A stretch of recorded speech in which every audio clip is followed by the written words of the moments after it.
when you're doing a walkthrough, you have to ask a lot of questions, and really important questions, so you can understand what your customer is going through and how you can help him, right?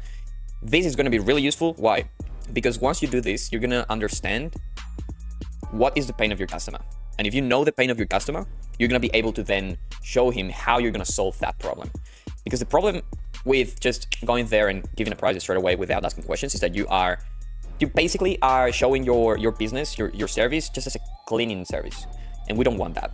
What we want to do is show our service as something completely different, because there are a lot of different cleaning business out there that may be quoting the same place. So if you just go there, measure the place, take some pictures, and then give them a quote, give them a price, they're gonna think you're just one more. But if you ask questions, you ask the right questions, and you understand why they want to hire a cleaner. Maybe they already have a cleaner, but it's not doing a great job.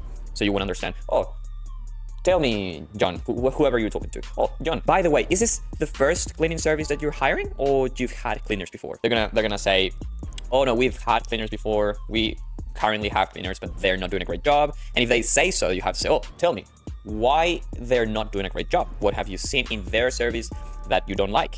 And you get that information. And with that information, then in the proposal or when you're pitching the price, you can say, look, we're gonna take care of this, which would be the pain points. So for example, if someone says, oh yeah, they come here, they vacuum, they mop, but they don't move anything around, they don't clean underneath, they don't clean under the couch, they don't lift things to clean, then when you're offering the service, you can say, oh, look, our service comes with this, which includes vacuuming under the sofa or under the couch or under the mat, or moving things around, lifting things.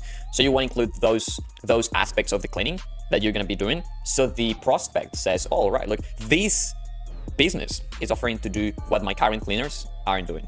So that's exactly why you ask questions. I think I over-explained these, but I think it made sense, right? It definitely makes sense.